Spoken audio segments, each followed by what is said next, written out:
Good morning.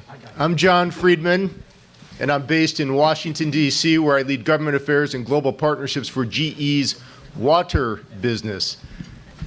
GE is one of the world's leading advanced water treatment technology companies. We have 50,000 customers in 130 countries. I don't see Ali Zaidi, but I had the honor on Tuesday of attending the White House Water Summit. Manu, I know you were there. Peter, Marianne, you were there as well, probably others. One of the really interesting things I heard was from John Holdren. He's President Obama's science and technology advisor. And he said, while numbers are almost never everything, they're almost always a great starting point. And Manu, I think in your opening remarks where you talked about the state of the nation's water challenges, you laid out some numbers that are very sobering. I'll just add to that the American Society of Civil Engineers just released a report giving the country's water and wastewater infrastructure a grade of D-. That is even worse than my grade in Calculus 2 at the University of Virginia. I still don't know why I took that class. I was a history major. And we're losing 7 billion gallons of water each and every day through that D- infrastructure, even though we're experiencing droughts that are unprecedented in our history in places like California. But I'll come back to John Holdren. He also said that while these challenges are great, they're also solvable. And this morning, we have a panel of 4 incredible experts who are going to tell us how we can go about solving these challenges through policy. And I'm going to start, I'll work from my left to the end. We'll start with Brett Walton. Brett is a reporter for the Circle of Blue. Many of you probably know the Circle of Blue. It's a news agency that shines a light on water issues globally. Then we have Marianne Dickinson.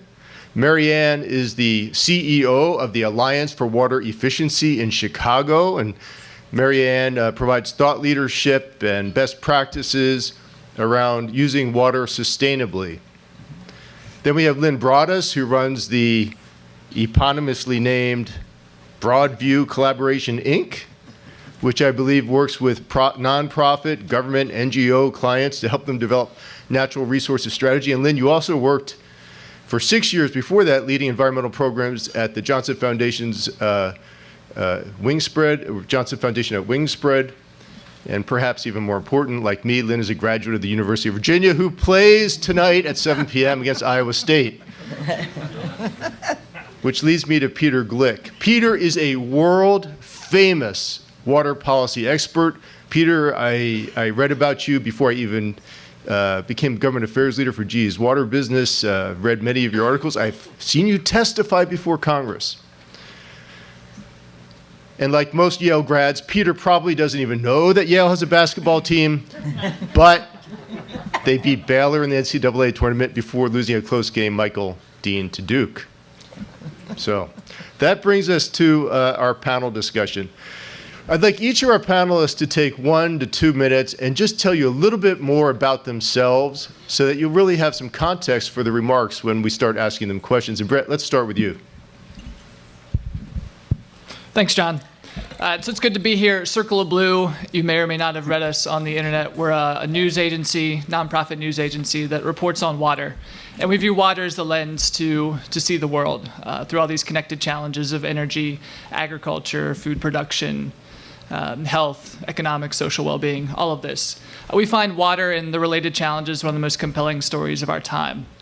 We're telling this story in the United States, in China, in India, in Australia, Mexico, now South Africa. So what we see is that systems that we built decades ago are no longer suitable for today's environmental and social conditions. We have a changing climate, we have changing demand patterns. So the story is twofold. One, do policymakers, does society recognize that change? And 2, how do they respond to it? So the story we tell, 1, is pointing out the changes, and 2, taking a look at what the response is. Is it sufficient? Where are the gaps? Where do we need to see more action? So I'm glad to be on a panel about communication of these challenges, because it is a big problem. There's a lot of big words and concepts that need translation to both the public to advocate for change and to policymakers to understand what the best changes could be. Thanks, Brett. Mary Ann? Hello, everyone.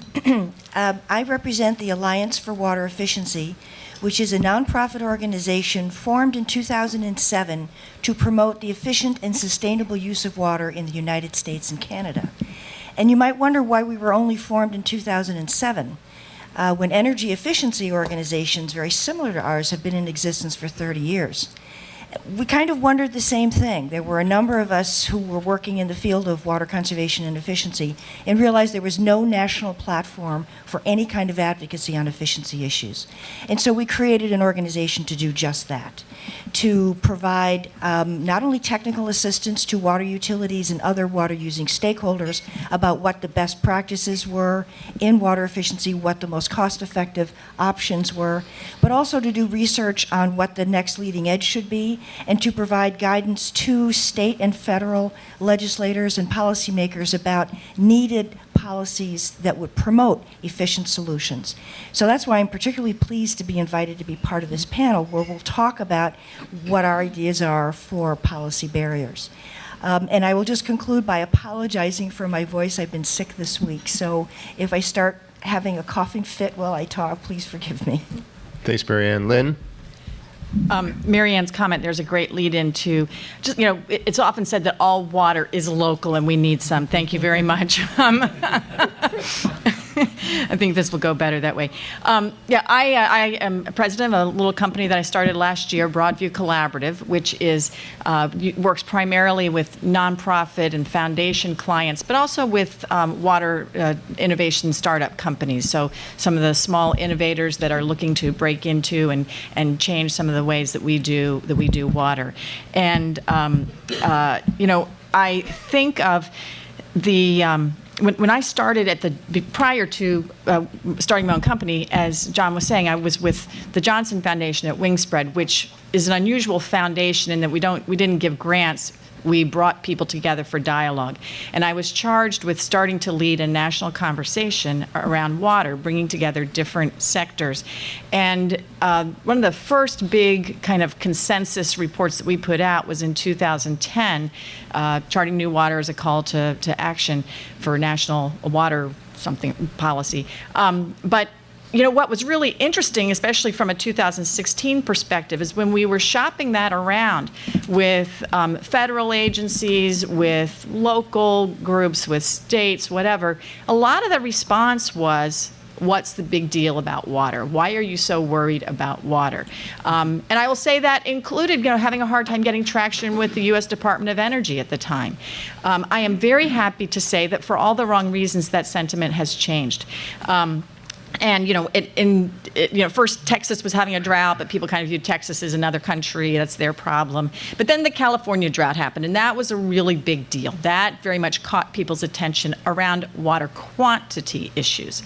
Des Moines having to make a statement and take on a lawsuit to push upstream on their water quality problems coming off of agricultural lands.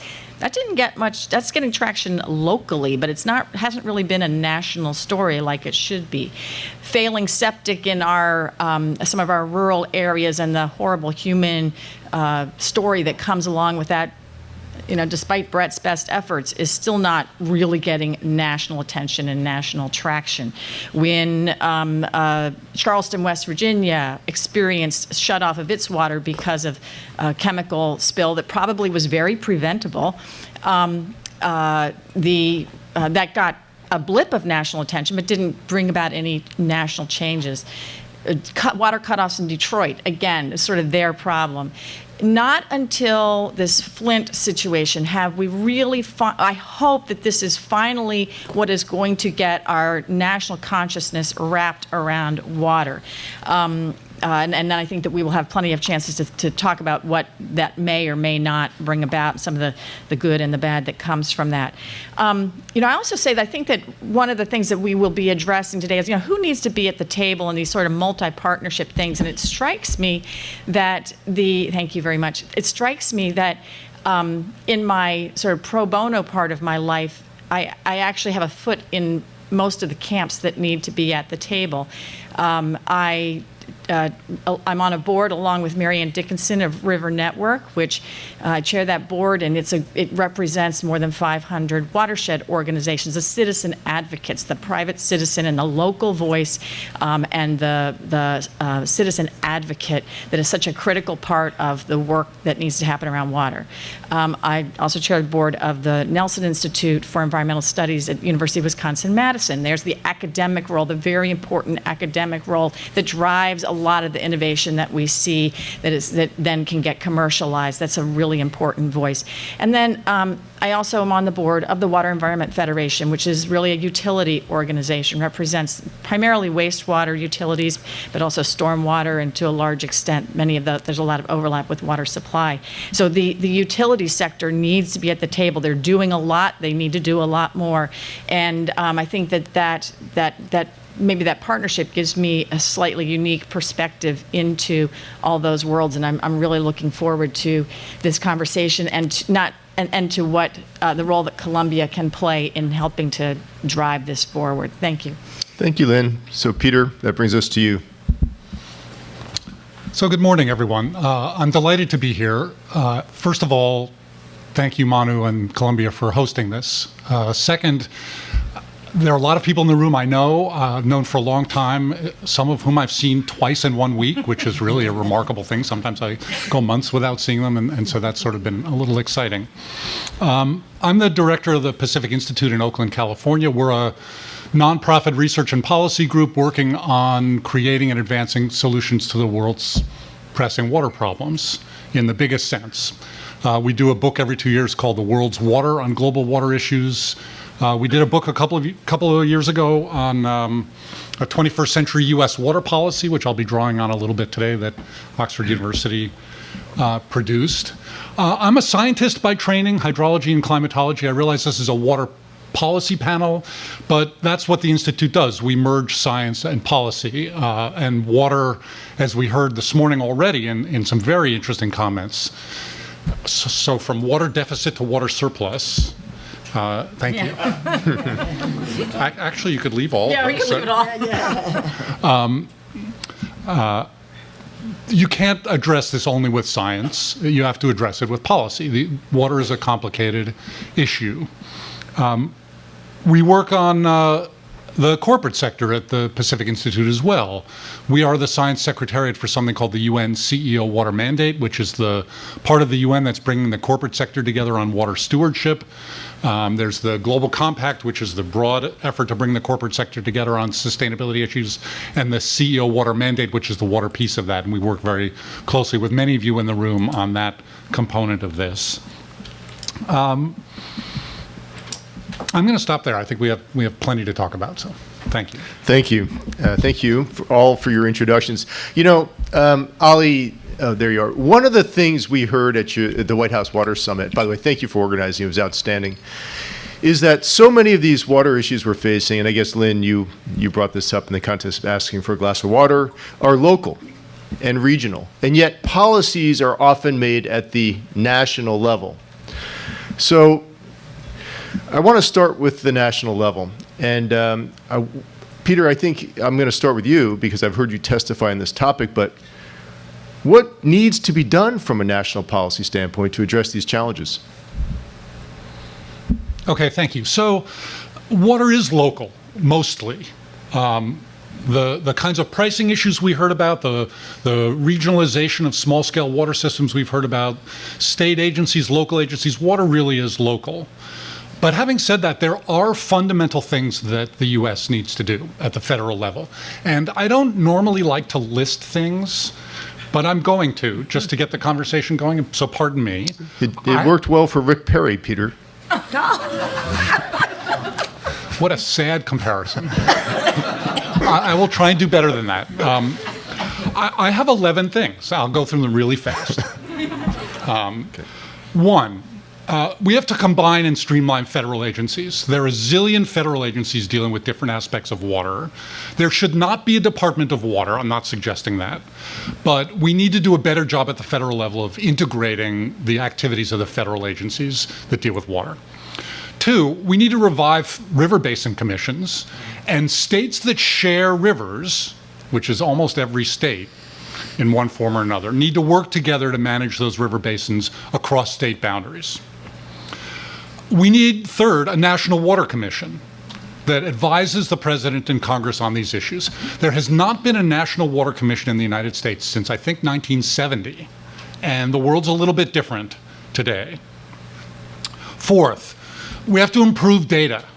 The state of water data, and this was mentioned earlier, some of these things have been mentioned earlier, is sad, and sad is a polite term for it. We don't collect water data on water use. The water data that is collected isn't available. It's in paper form or it's in databases that are not easily accessible. There needs to be a fundamental revolution, and there ought to be, given technology today, in the way we collect and distribute and manage and use water data. And that's from the national level to the personal level. We talked about water utility bills. 5th, we have to do a better job of using economic tools. And this was raised as well. Water pricing structures at the local level, but the way the federal government deals with water and the water that it distributes through federally paid for water systems is an important part of this.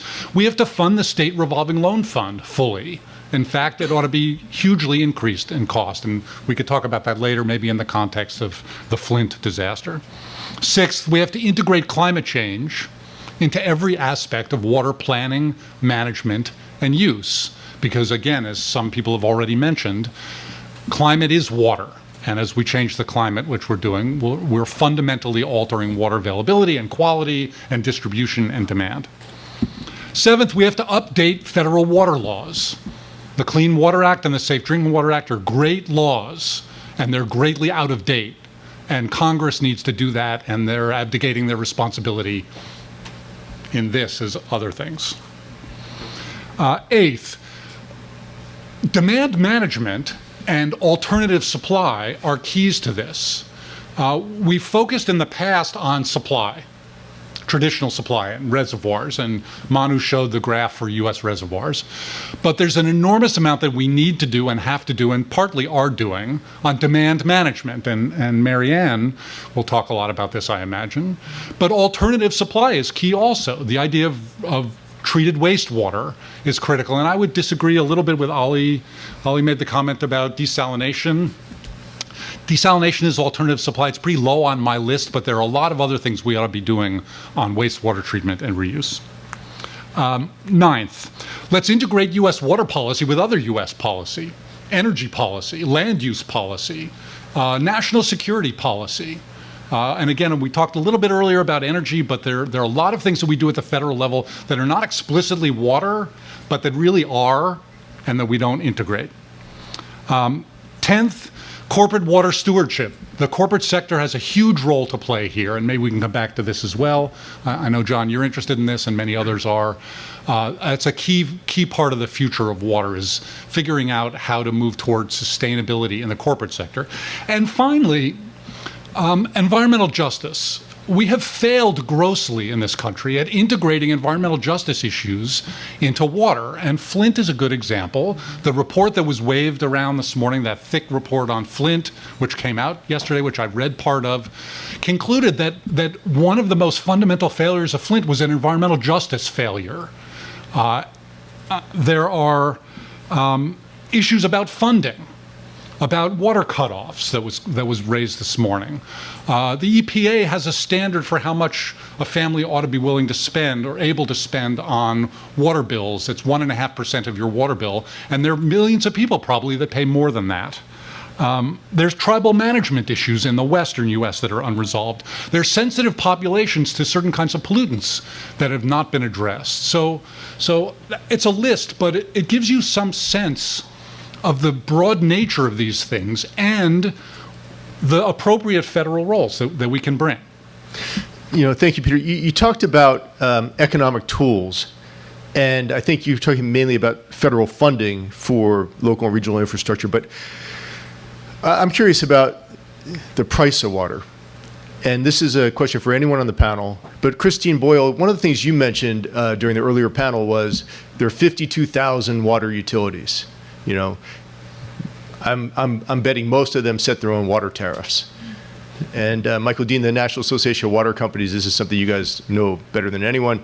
My question is, if water tariffs are too low, is there something that could be done to change that? Because that, to me, seems the baseline for a lot of the challenges in underinvestment, resulting in underinvestment in infrastructure. Lynn, you want to?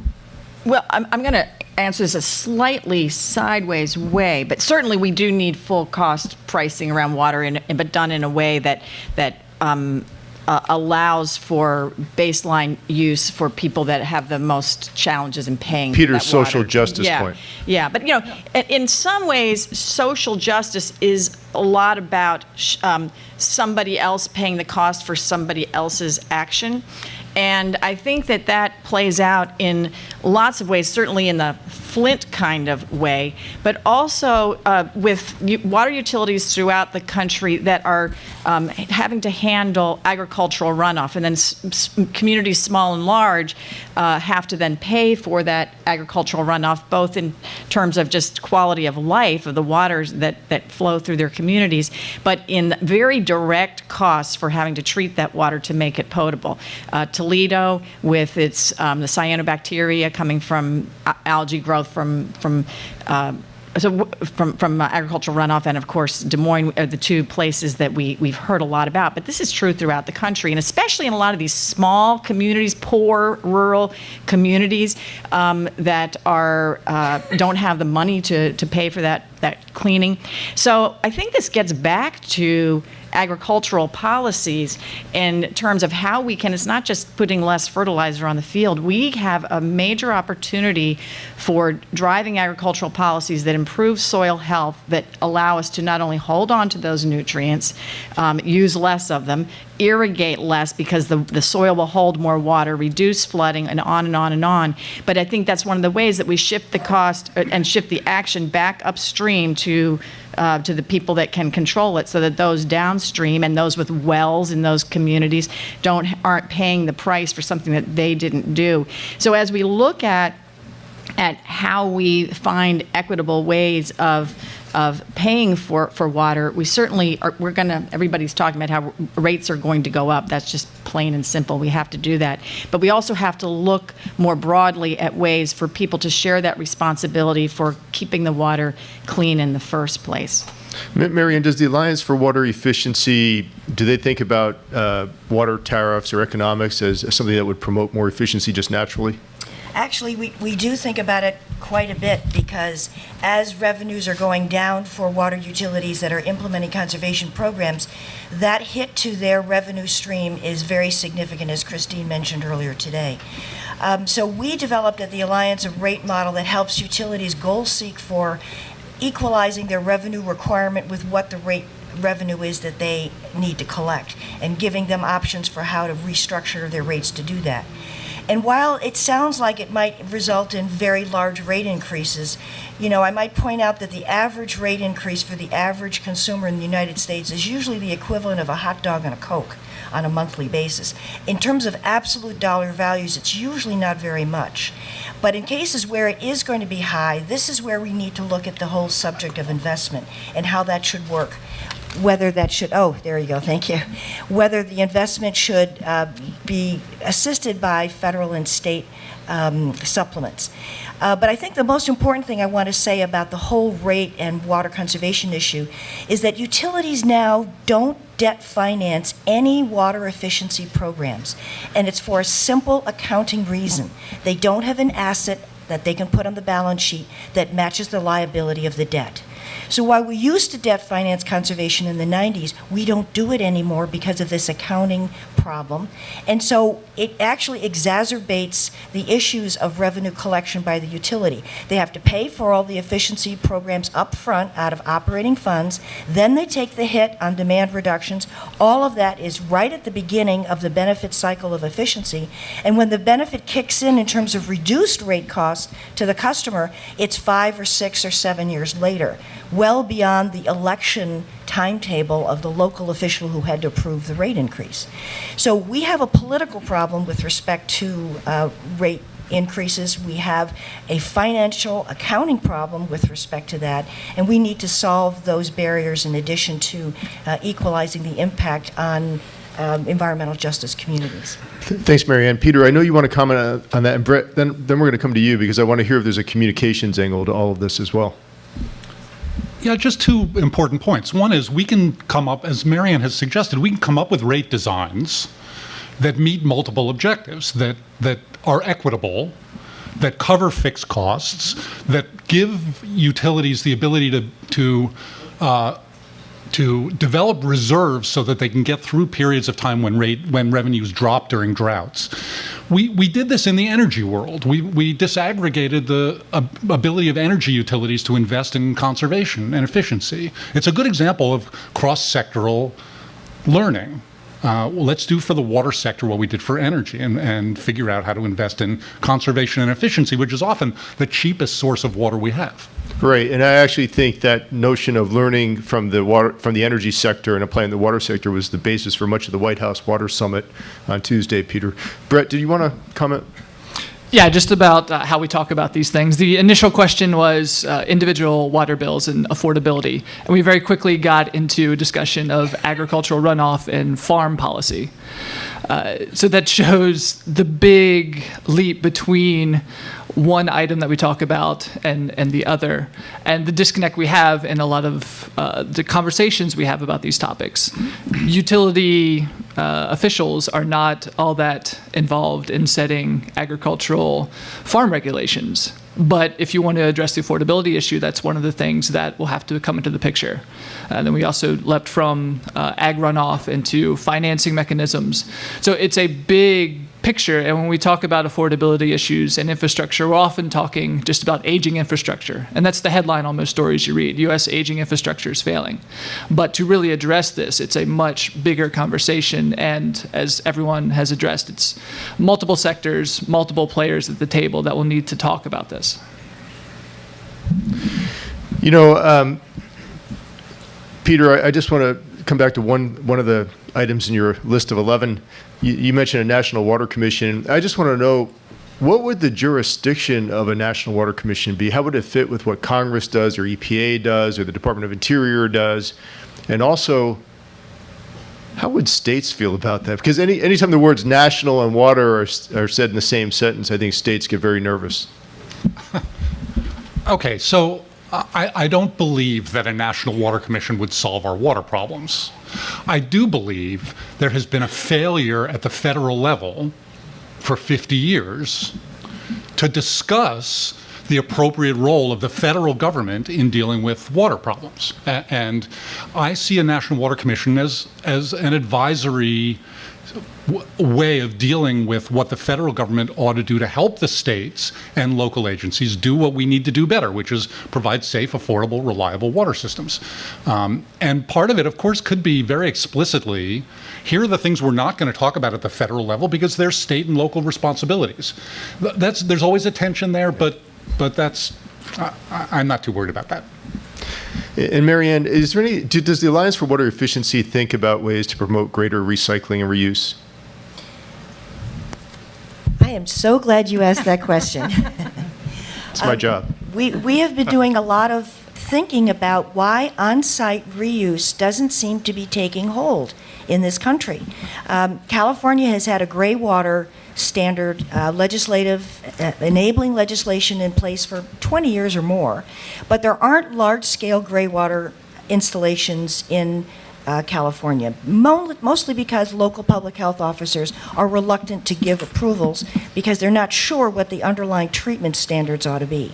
And if you're talking about black water treatment systems, packaged treatment systems that could completely recycle all water use on site, like the Living Machine does at the San Francisco Public Utilities Headquarters building, those are always permitted on a pilot basis and not really able to be replicated on a major scale across the country.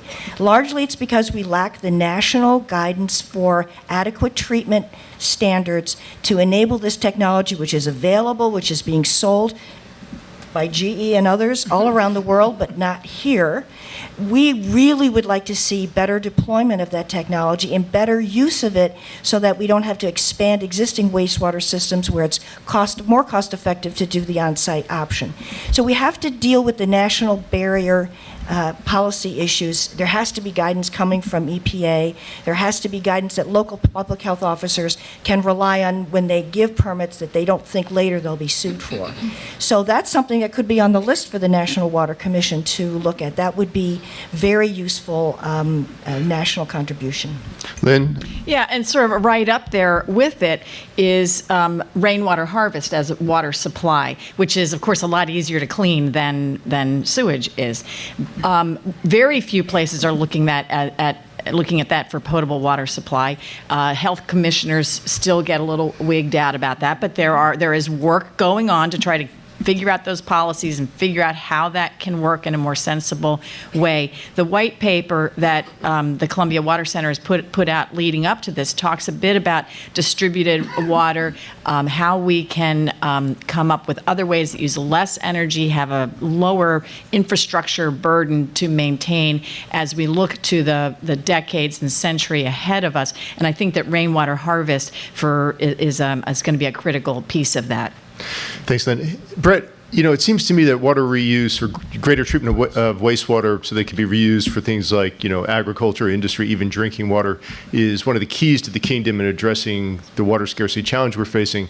Is there a communications angle here? A lot of times you hear one of the main barriers to more reuse is reluctance on the part of communities to use treated wastewater for those purposes.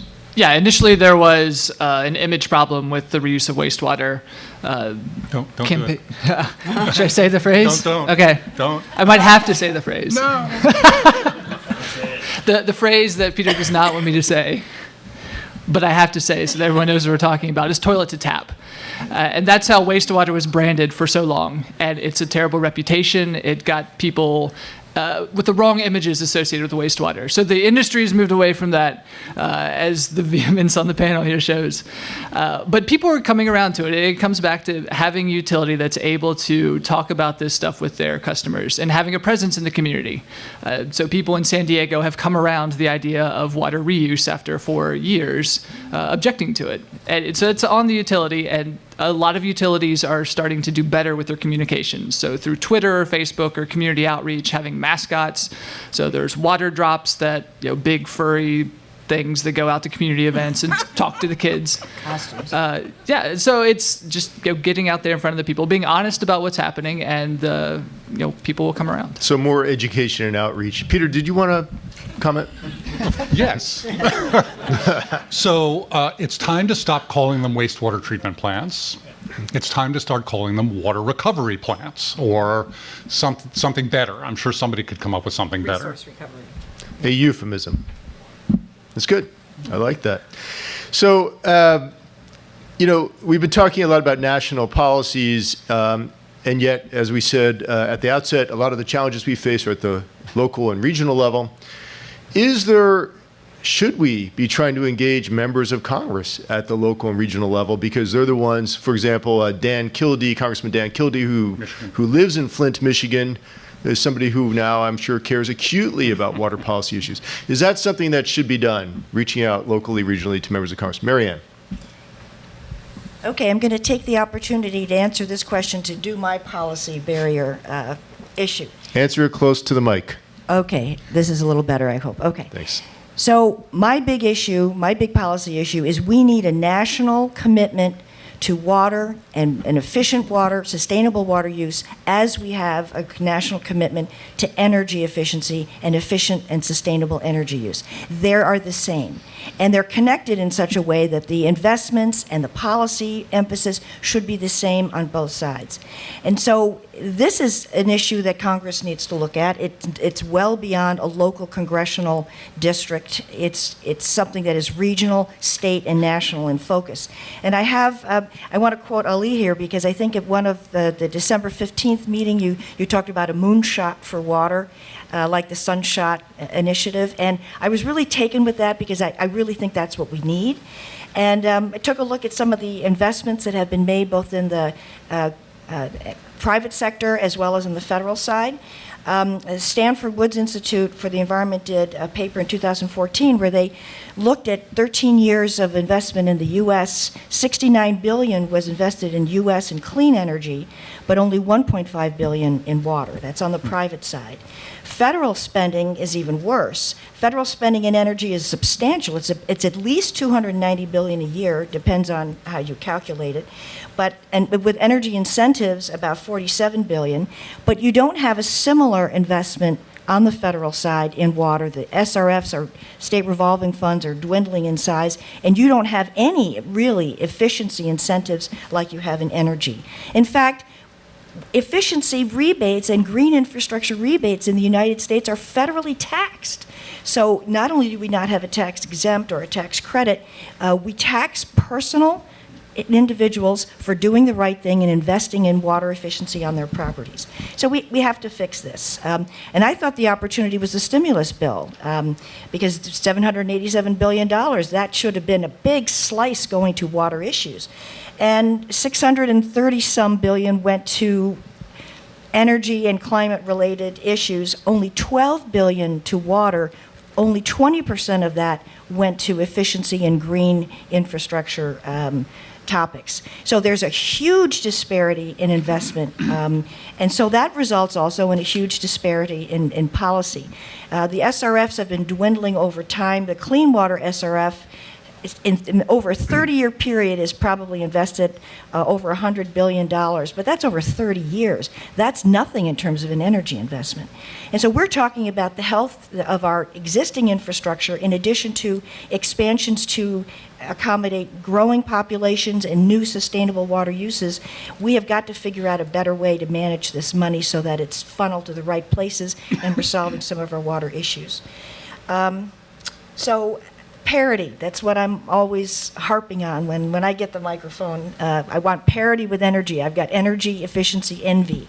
I'd like to see water efficiency and sustainable water uses have the same federal investment level and same federal policy attention. Lynn? Yeah, I think one of the things, we certainly do need federal attention on this. And these days, post Flint, I think we've got the attention of members of Congress who represent urban areas, especially some of the more down and out urban areas. So I think there's people are lined up to add money to the pot in those areas, I think. My concern is that it will be a knee-jerk reaction to just send more money to kind of build what we've already got certainly Flint has already received its badly needed and much deserved money, but if we just increase the SRF, or we just hand out federal grants, that doesn't really get us to the solutions that we need to be able to be resilient for the decades to come. And I think we also need to be looking to other bills, not just to money that goes specifically to the water sector. Transportation fuels with ethanol, the water that goes into ethanol has huge impact on our water system overall. Investments in renewable energy, water sipping renewable energies such as solar and wind have huge impacts on our water resources. So I think we also need to open our minds to what are those other slices of federal policy and funding that have big impact on water. Yeah, Peter? I agree with that completely. And one more example is the Farm Bill. The Farm Bill over the years has had a little bit of money for farmers to improve the water efficiency of irrigation systems. And that money has disappeared immediately. I mean, the demand for that money has been enormous, and the demand reflects the need nationwide to figure out how to grow more food with less water. And that's this efficiency argument. It's this demand management argument. 80% of the water that's consumed in the U.S. goes to the agricultural sector, and we haven't talked much about it, but it's pretty critical. And we could grow a lot more food with a lot less water, but we're not funding farmers who need help to do that. Thanks, Peter. And I guess one of the ironies in California is even though there were 25% water reduction mandates for communities, agriculture continued to pump a great deal of groundwater. And I think there was somebody at the White House who said, solving today's problem at the expense of tomorrow. So that there has to be some holistic way to think about this.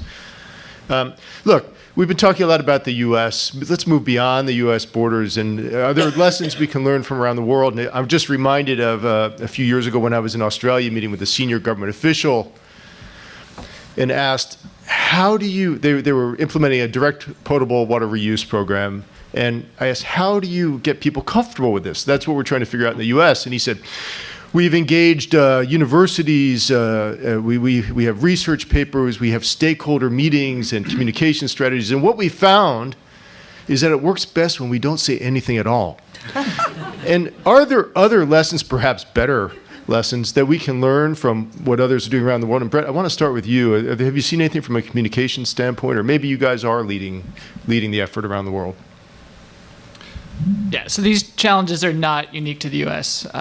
We've seen it in work in India and China, Australia and Mexico, that water, food, and energy are all tied together around the world. Initially, it's the information. So we have to bring to people who are making decisions good information. And so data collection is essential. That's what Australia did before it could embark on its changes to the water policies. It had to know how much water was available in the Murray-Darling Basin after its big drought, how much should be allocated to the environment, and how they're going to do that. So I think the big lesson from most of these areas, and Peter and others can talk about some of the policy changes that came out of that and in other areas, but you have to know what you have before you can do much about it. And that's where a lot of the U.S. is still at that knowing what we have phase. Thanks, Marianne. We do have a lot we can learn from other countries. Australia has been mentioned. In fact, Peter's colleagues at the Pacific Institute worked with us at the Alliance for Water Efficiency and the Institute for Sustainable Futures in Sydney, and we published a report that was released a couple of weeks ago on the Australia experience with their millennium drought and what the lessons are that could be applied to California from that experience. So what Australia did in terms of changes to its policies and the investments that it made, both good and bad, can be used as instructive examples for other climate-ridden areas. Israel, of course, is a huge model for us. And Seth Siegel recently published his book, Let There Be Water. But we've been following what Israel's been doing for a long time. In fact, we're going to hold a conference in Tel Aviv in 2017 to showcase a lot of Israel's work. 80% of their water use is recycled. I mean, they already are doing a lot of what we're talking about here. And they have made a sizable, and not only national investment, but a national priority. I was at a conference once where the Prime Minister said, we want to be the leading water technology nation in the world. And that was a huge commitment coming right from the top. And it made me think about, in the United States, do we ever really talk about water on a national platform? I don't think we've had water as a discussion in a presidential campaign since 1936, since the Dust Bowl years. We don't talk about water. It's largely an invisible issue. And that's probably the one silver lining in this horrible tragedy in Flint, is it's going to daylight those issues now, and we're going to hopefully start talking about it in a national dialogue really for the first time. That's a good point, Marianne, and I will just say that, and you were there, but I think Tuesday's White House Water Summit was a great step in that direction. Huge step, yeah. Lynn? A lot of times work that's being developed here in the U.S., but we can't find a place to try it out here, goes to other countries, and we could bring it back. And I think of right here at Columbia, Kartik Chandran, who was a MacArthur Fellow this year for his work in developing technologies for distributed sanitation and resource recovery. But for the most part, is being piloted in other countries, and we could definitely use it right here, especially in some of the rural and poorer areas of our nation. So sometimes it's, the brains are right here. We just don't have the economic drivers or the political will or whatever to use it here. That's a great point, Lynn. And Peter, do you want to make a comment before we open it up to the audience? Yeah, just back to this question about lessons from other places. A number of great examples have been given. One of the major lessons from Australia was 9 years of drought really concentrates the mind. California's now, I've argued, in our 5th year of drought. We didn't get a rainy winter, as rainy as we would have liked. It took Australia 9 years to do some of the fundamental things that we've still not done in California. And so crisis is a bit of a motivator.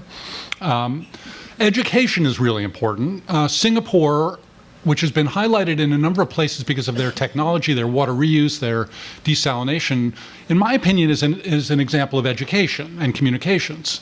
They've done a tremendous job of educating their population about water, the need to use it more efficiently, the water quality advantages of recycling and reuse. So education is a piece of that. Law is a piece of this. South Africa, when they got rid of apartheid, they had the opportunity to rewrite their water laws, all of their laws. And when they rewrote their constitution, they put in their constitution a human right to water, before the UN declared a human right to water. And they also wrote into their constitution an ecosystem right to water, which was a legal precedent, in my opinion. So there are lots of international examples, and nobody's doing it all right, I would argue, but the lessons that we can learn from looking at other places are sometimes incredibly important. Thanks, Peter. Manu, do we have questions from the audience?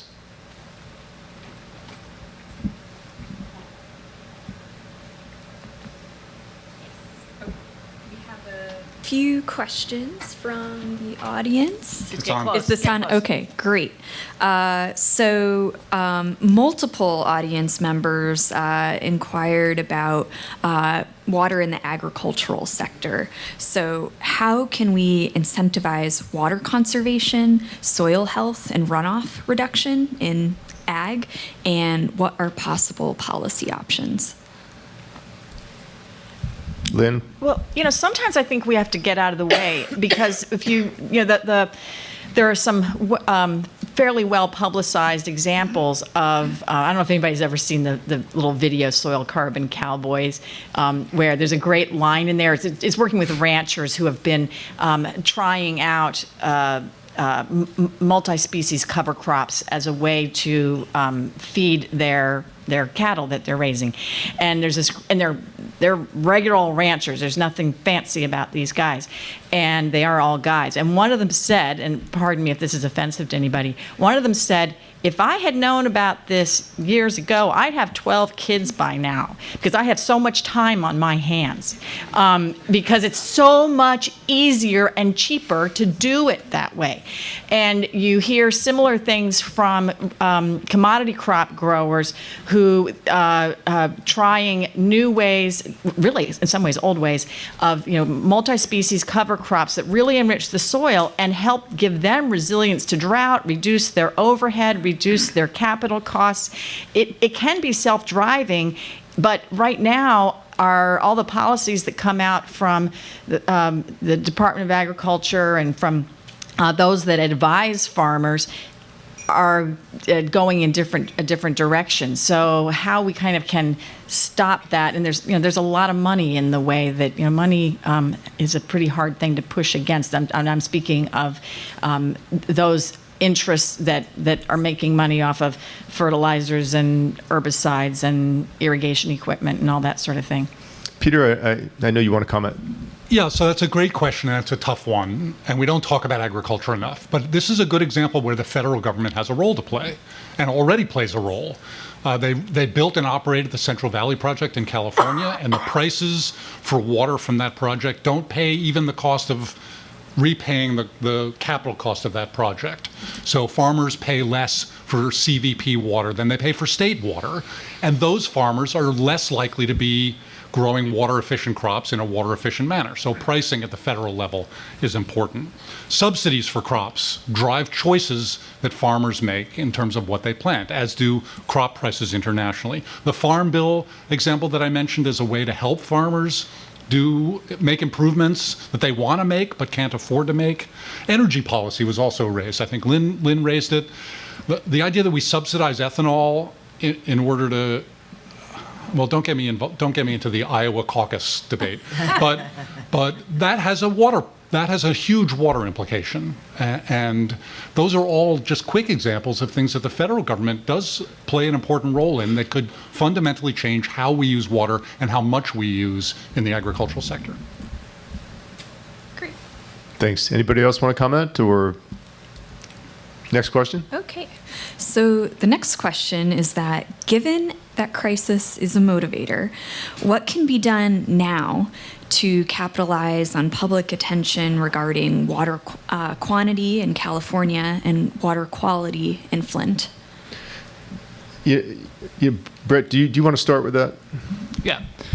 Crisis is a motivator, but we have to be careful not to oversell the danger. I mean, crisis eventually can become off-putting when people read about crisis all the time. You eventually tune out. But I think there's a huge opportunity with people's attention. People are reading more than ever. We have smart devices. We have access to information at our fingertips almost every hour of the day. So the ability for people to see something that's important has never been greater. So the importance there is making sure that the information is understandable, like taking this white paper that has been circulated is a comprehensive look at America's water problems. But it's 30 different directions, and the human mind can only handle so much. So taking that crisis and breaking it down into pieces that are understandable, but also show connections between all of these concepts is something that I think will start to move some action. Marianne?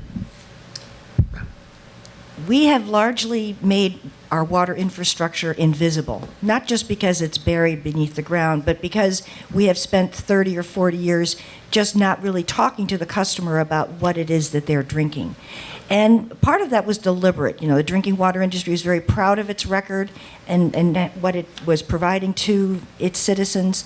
And it didn't want the consumer to worry. You know, most managers didn't want to fill up boardrooms with, citizens who would oversee what was going on. In fact, when I was chair of a water board, my general manager told me to stop trying to invite people to the board meetings. He just wanted to be white noise in the background.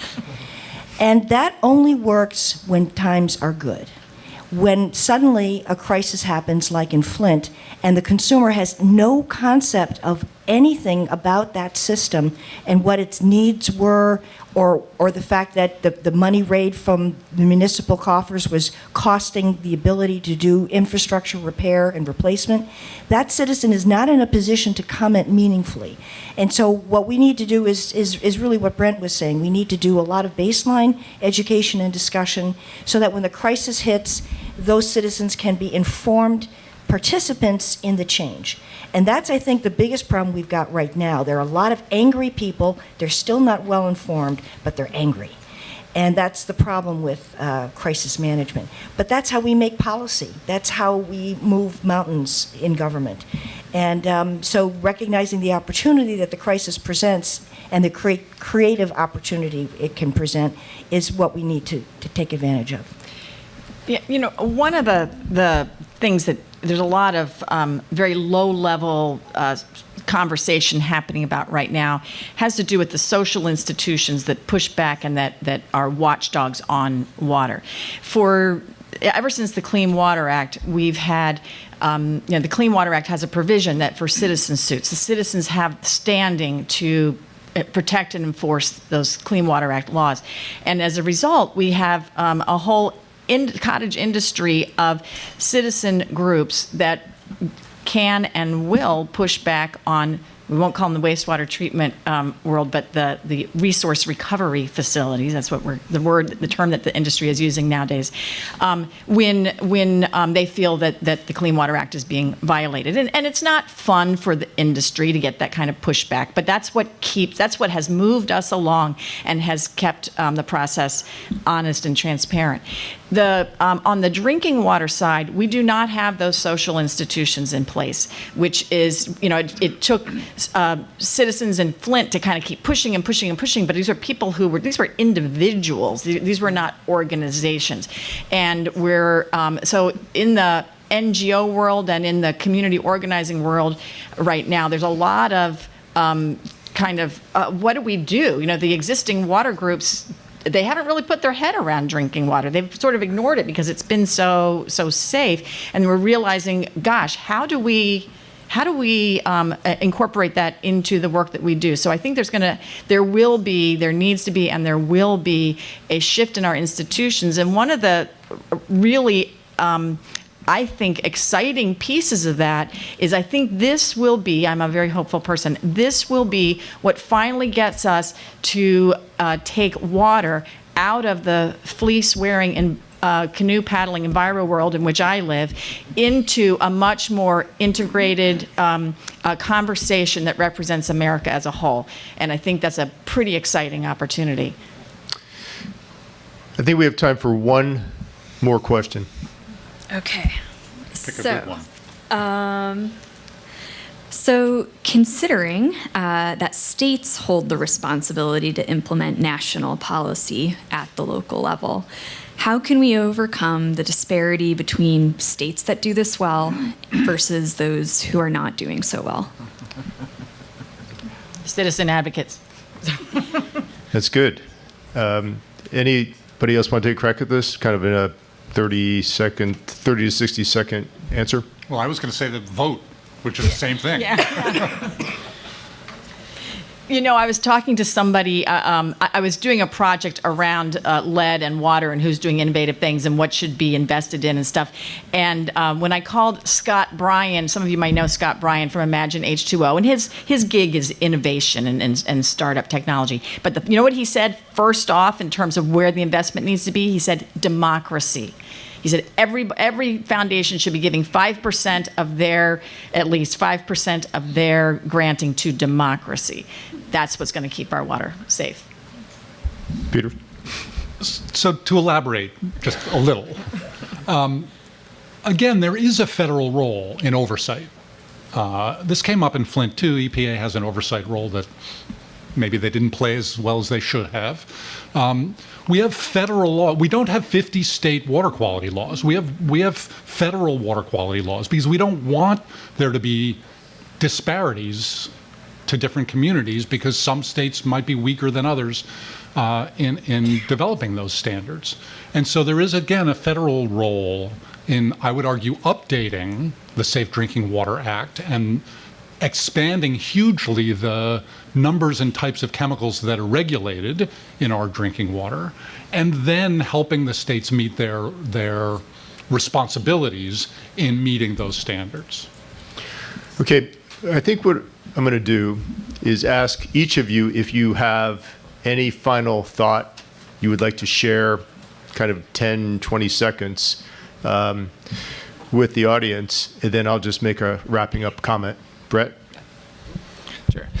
I'd like to talk about the language we use to talk about these problems. So in meetings like this and a lot of the discussions we have, it's very technical language that makes the eyes glaze over after a little bit. So aging infrastructure and silos and mitigation and all of these words that we use all the time to talk about are what we try to avoid when we're telling stories about what's going on with America's water. I think the biggest role that the journalism side has is in the translation and being able to take what happens in these discussions and show its effect on human lives and to write that in a way that gets people's attention. Translate complex issues into plain language and communicate it effectively. Terrific. Marianne? I'm going to take my last opportunity here to indicate one more policy that I'd like to see, and that is that plays off of what Christine said earlier. We leak so much water in this country. There's no excuse for not making it a requirement that water systems that are applying for federal money need to demonstrate adequate water loss control programs. And that's just something we could easily do. Reduce lost water. Reduce leakage, yeah. Lynn? Well, I'll just kind of reiterate something that we see in the white paper that that Columbia Water Center has produced, and I think is so important. We've got a lot of changes and challenges ahead, but as we address them, I think it's really important that we do so in the context of climate change and social equity, and we have a great opportunity ahead of us to do that. Let's not solve today's problems with yesterday's technologies. We've got new opportunities ahead. The backdrop is climate change and social equity. And Peter? So I agree with that. And one of the ways I like to describe this problem is we have 19th century infrastructure and 20th century institutions and 21st century problems, water problems. And we need to build and develop the 21st century infrastructure and institutions to deal with the 20th century problems that we failed to solve in the 21st, the new problems that we're adding on, like climate change. Take a new approach. And so, look, I just want to wrap up by saying, Manu, thank you very much for hosting this event. It's a great honor to be here. Thank each of you. I learn from you every time I see you. Brett, first time we met, but I learned from you as well. And I just want to say, Ali, thanks for kicking off the week, organizing a great World Water Week, organizing a great White House Water Summit. Manu, so glad that you're launching this roadmap process, and we'll look with interest for the results. Thank you very much.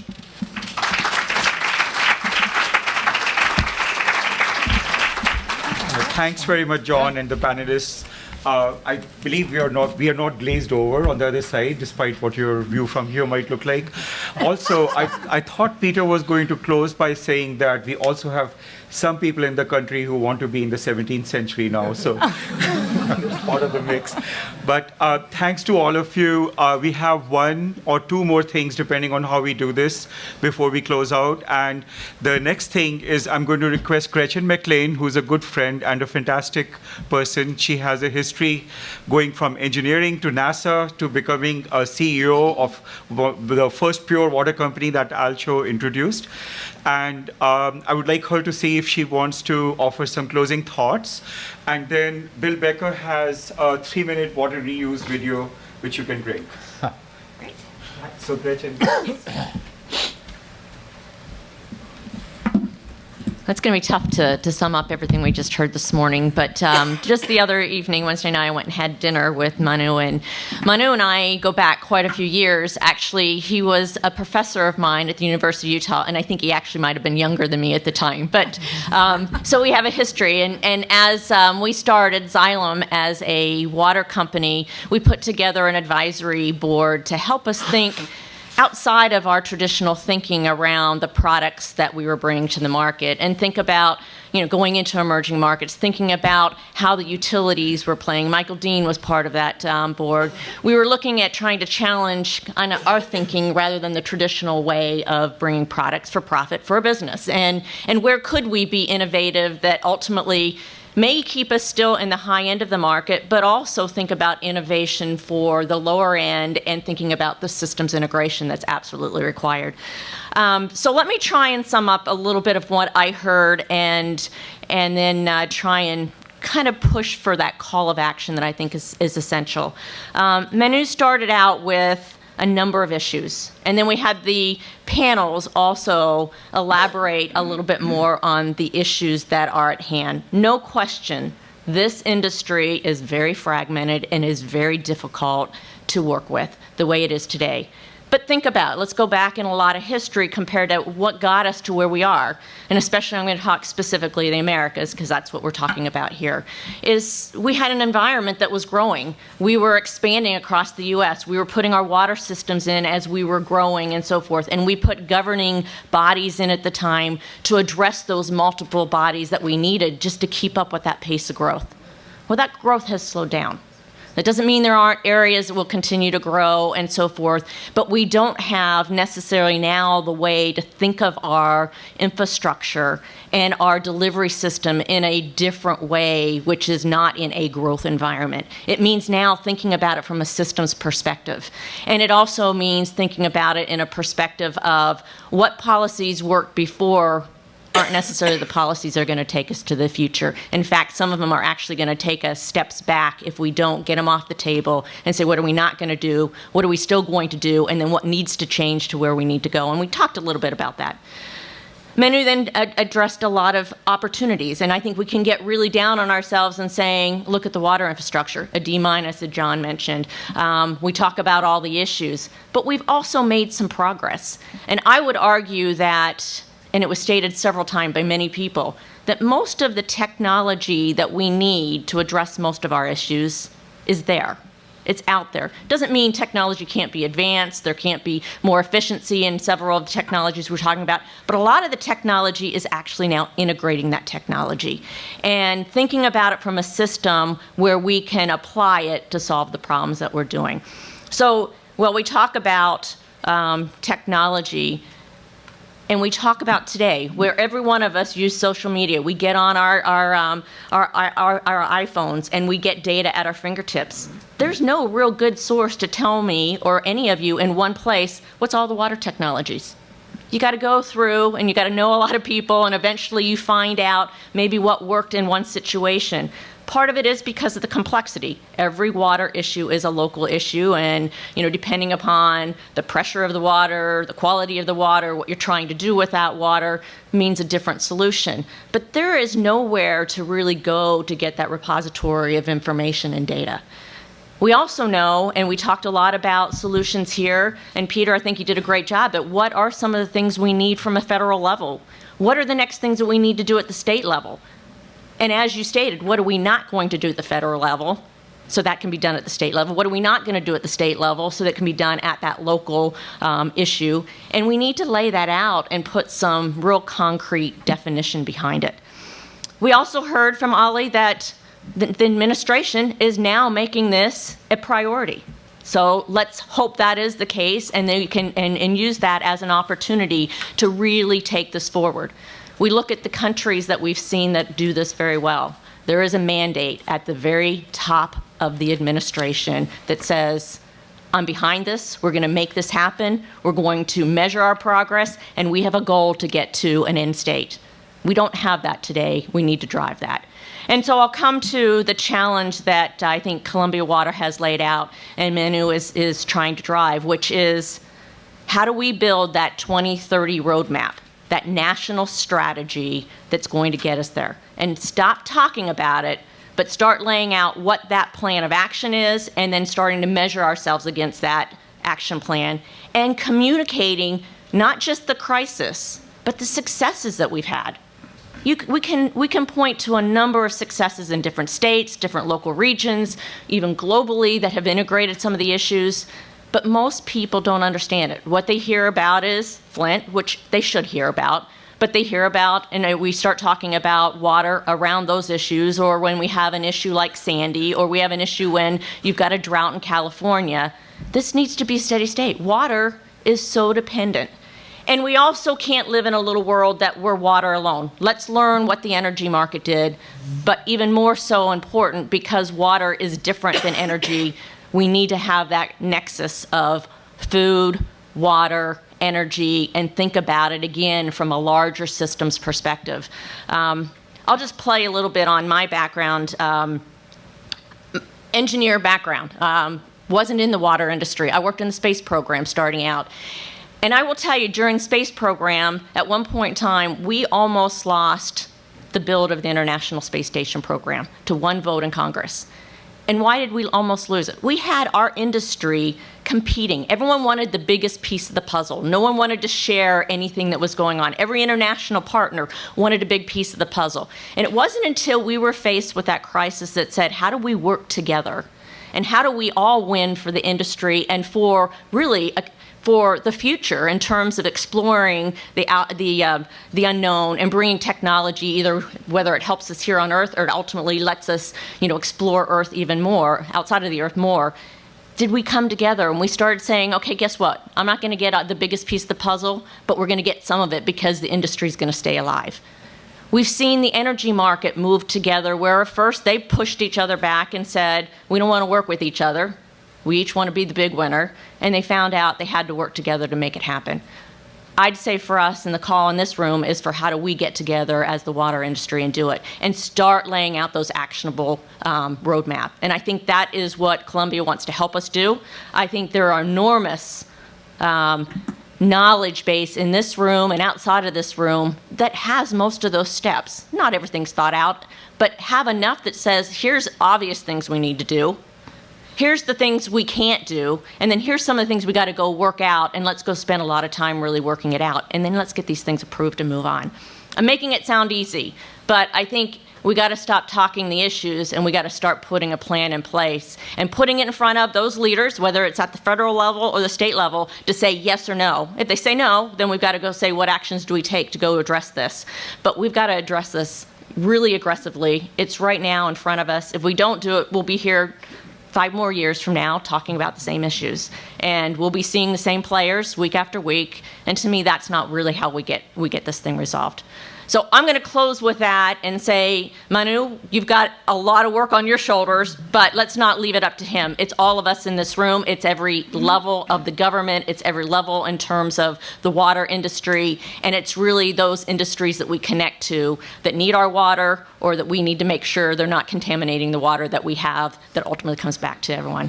But technology's there, and it's a matter of putting those action plans in place and getting it done. Thank you.